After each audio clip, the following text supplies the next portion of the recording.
Hello everyone, and welcome back to my channel, and happy Friday. Let's catch up on Friday Sews.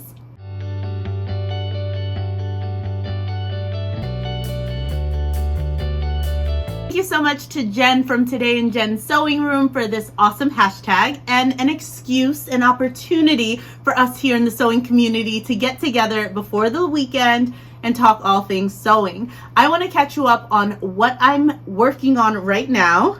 I'm really excited about it, what I spent my week doing, and what I hope to do over this long weekend. So here in the US, Monday is going to be President's Day. So this weekend, for some of us, we might have Monday off. I'm really excited to take that day and just dig into some sewing. Don't tell anyone who knows me, because I'm just going to pretend that it is business as usual and the kids will have to go someplace else because mom's gonna be sewing. I'm really excited. So let's catch up on the week. On Monday, I posted my first ever collaboration, and it was with the lovely Adele from Sew for Serenity. I remember just feeling an instant connection when I started watching her channel, and just love hearing her talk about her fabric purchases, about her journey throughout her sewing process. I'm really excited for a lot of the life updates and things that she has and that she's been sharing with us. And she's such a prolific sewer. So I was really excited that we're able to collaborate.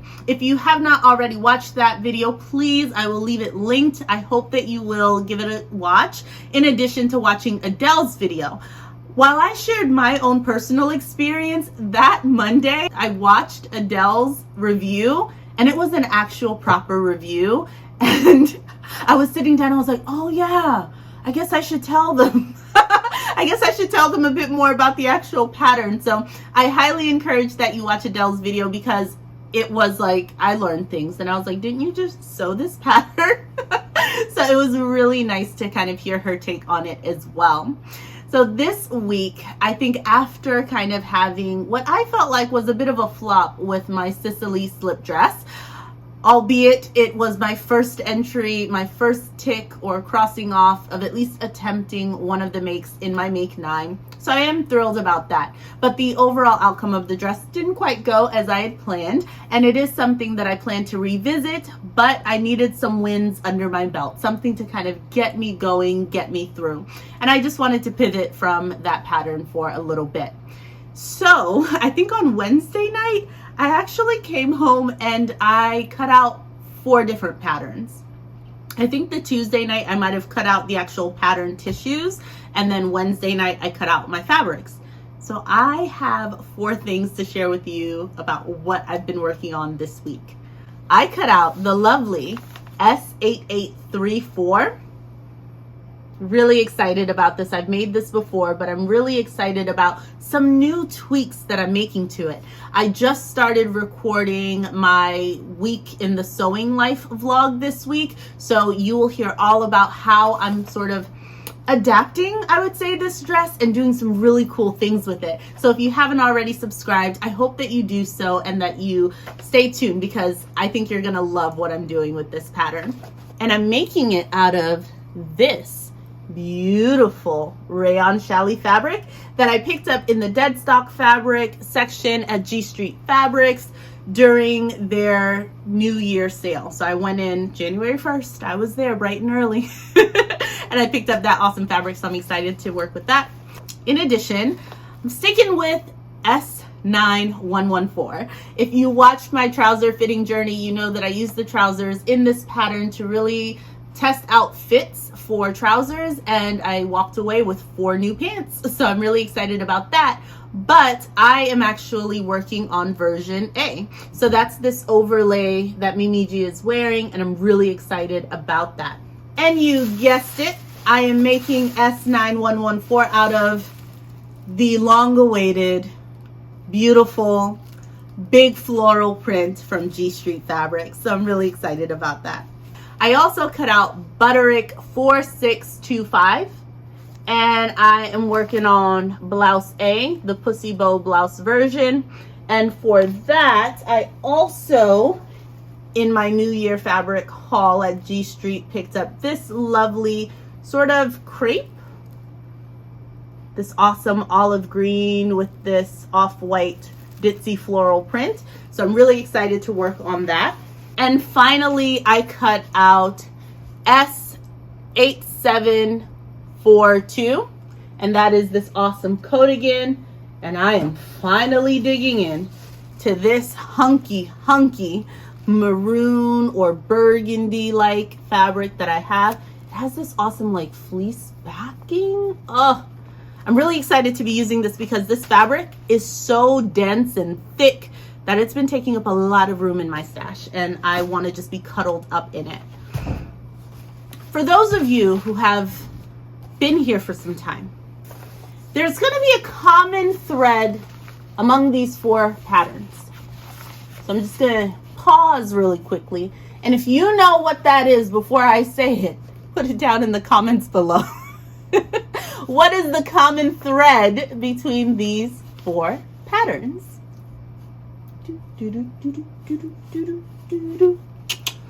All right, so if you've been here for a while, you might know that all 4 of these are from my Make 9 for 2022.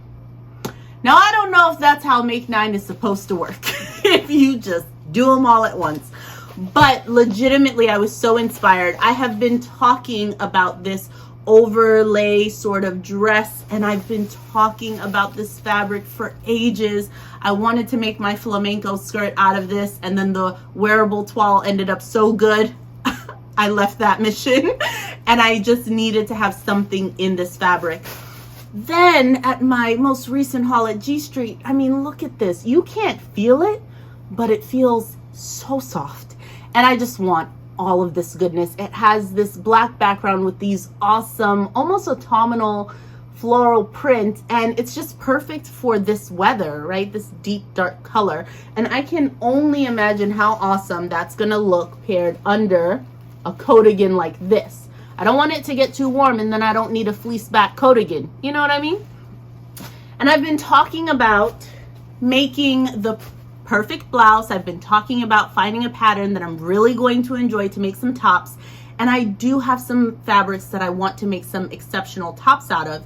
So I had to get going on it. Also, my friend Estelle, she's at Stelly Sew, and I'm going to go ahead and link her channel down below. If you didn't already see in my community tab, I had shouted out her first video, but she has been spreading the love and sharing more videos, so please go and check out her channel. She's been like a long time virtual friend to me in the comment section here as I was starting my YouTube journey, and I so appreciate her, and I love that she's been encouraged to start her own channel because she's making some dynamite things, and her love of fabrics, wonderful. I just wish I lived closer so that I can have all of her offcuts, all of her extra yardage, because she has some awesome things. But she has crowned this February Shebuary, and I'm here for it. So I said, you know what, let me go ahead and pick out my shirt pattern and try and give it a go too. I've always loved pussy bow blouses, and this is a vintage pattern that I had picked up, and I mean, come on. If this works, I have some silks from my Silk Sonic purchase at G Street Fabric that's going to be perfect for some beautiful blouses this year. So, I mean, if I get this done, if I get these 4 patterns completed, we are going to be 5 for 9 in the Make 9, and it's only February. So I don't know if I'm doing this whole Make 9 thing right. I don't know, but I'm really excited about it. And sincerely, I think it's because I have put my Make 9 patterns out on display, and all of my other patterns are kind of away. And also, I really liked my Make 9 makes. I picked things that are going to teach me new skills and push me in a direction that I want my wardrobe to go in, but there were genuinely things that I cannot wait to do. And some of them, it just so happens that the season is right, or the items are seasonless, so it doesn't matter when I make it, I will wear it year round. So I'm really excited about that. Also, I don't plan to make my Make 9 items just once. I think some of these were intended to become tried and true patterns, and you might be expecting to see more of them from me in a variety of fabrics, so you can see how that sort of impacts the make. And also, you know I love a good hack, so expect some of that.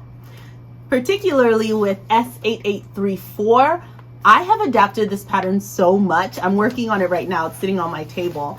Now I have elastic here in the back. This pattern doesn't call for elastic, but you're just gonna have to stay tuned to find out what I'm doing, okay? So I'm really excited about the progress that I'm making towards my make 9. I love it. And I hope that you stay tuned too. Now, I wanna say a couple of things. We are in the Thrifty Thursday section, and I left what it is that I'm wearing for this section because I think for the most part, everything that you can see on me currently is actually thrifted. Yes, wow, okay, that's awesome. From the scarf, this is a thrifted silk scarf, and usually I don't use the thrifted scarves, like my silk scarves, as head wraps, but to break up sort of the monochrome look that I had, I think that was a really nice touch. So I love getting silk, pure silk from the thrift store, and they just had like lovely things. These earrings are also from the thrift store. We don't also often talk about the accessories, but I mean, it's peas and carrots. I love it. I love it. Okay. These are from J. Crew, and I loved them instantly, and I was like, I want those. And this is a Forever 21, just a really nice knit blouse. It's maroon, which I love. And then this is a Talbot's, like wool little dress. So, just monochrome today.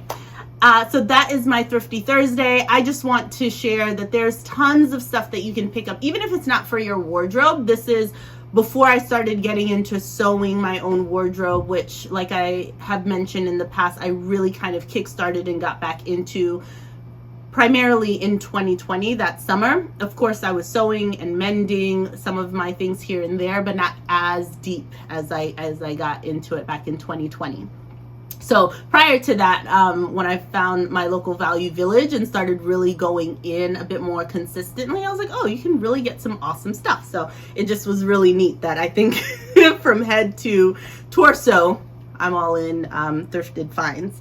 Let's talk a little bit about the question of the week. So Jen from Today in Jen's Sewing Room asked a question this week, and that is, what is your favorite sewing tool?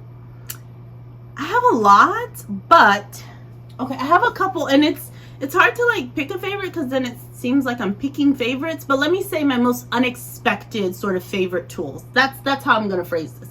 Unexpected favorite tools. Snips. I didn't think I needed snips. I didn't think snips would bring me joy. However, last year I bought these snips. They're the only snips I have. Otherwise, I have scissors. This whole action right here, completely different feel.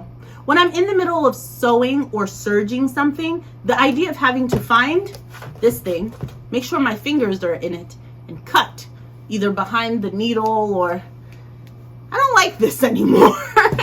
This is so convenient. I've used it so much, I actually think that it's getting a bit blunt, so I should gift myself some new snips. They are not expensive, and I just don't know why I never thought about how useful this little bad boy could be.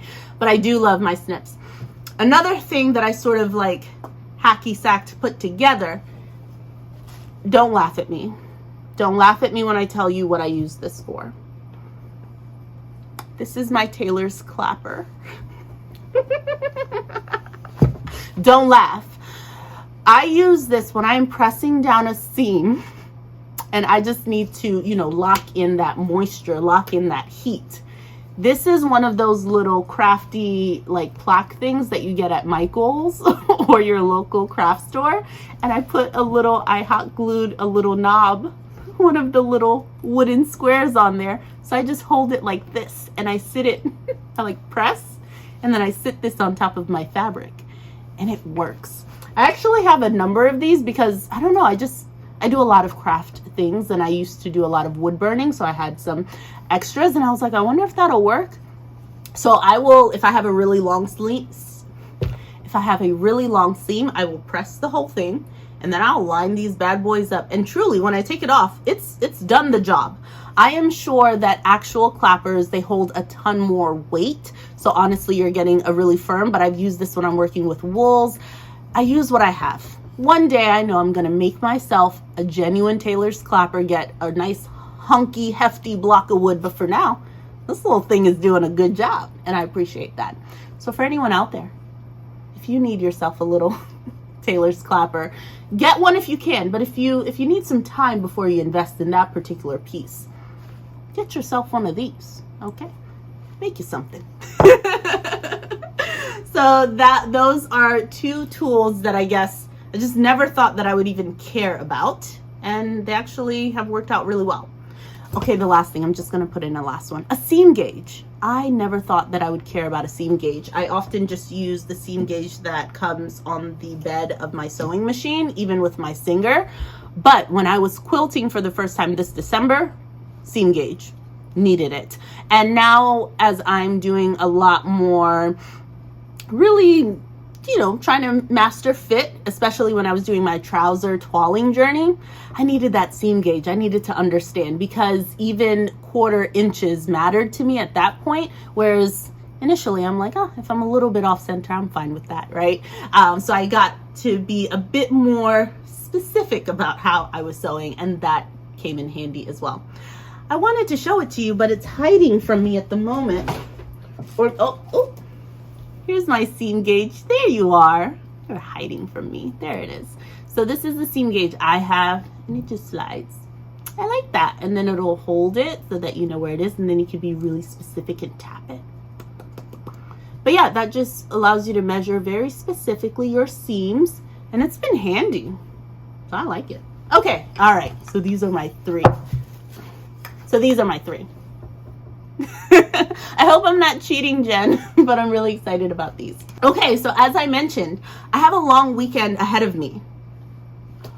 I haven't had time to myself in a while, and I've just shared with you that I've also cut out 4 different garments. So my top priority is to finish those 4 garments. If I do that, if I can be sitting in my S8834, if I can be layering on top of that dress this beautiful S8742, if I can then on the next day be floating around in my S9114 dress, if I can then on the following day pair with my trousers this beautiful, I can never get this thing right side up. If I can then pair with one of my beautiful new trousers this wonderful blouse, I think I will be a happy lady. I think I will. Also, this weekend, G Street Fabric is having a President's Day sale. Their dead stock fabric gets restocked on Saturday mornings, like tomorrow morning. And I am about this close to setting my alarm and making it there as soon as they open. I haven't purchased anything this entire month. I haven't purchased any new fabrics since January 1st when I went to G Street. Not that I'm due for fabric shopping because of that, because Lord knows I have enough. And I'm actually really satisfied with my stash. What I will say though is there's a project that I'm working on that requires linen. I've been sourcing it, but I only want to get it if it's thrifted, and I'm gonna allow the G Street Fabric special $2.97 room. I'm making a special exception for that. That will also count for the project that I want. So I think the more I go, the less I'll be so needy, the less I'll feel like I need to buy everything in sight, because with frequency, I'll be able to kind of see that there will always be more and better fabric, and I will be more mindful about what I bring in. All right, folks, the kids are home. I can hear them coming down the steps outside, so I'm going to sign off. Thank you all so much for watching. We are so close to 1,000 subscribers. What in the world? Thank you all so much. Stay creative. Bye-bye.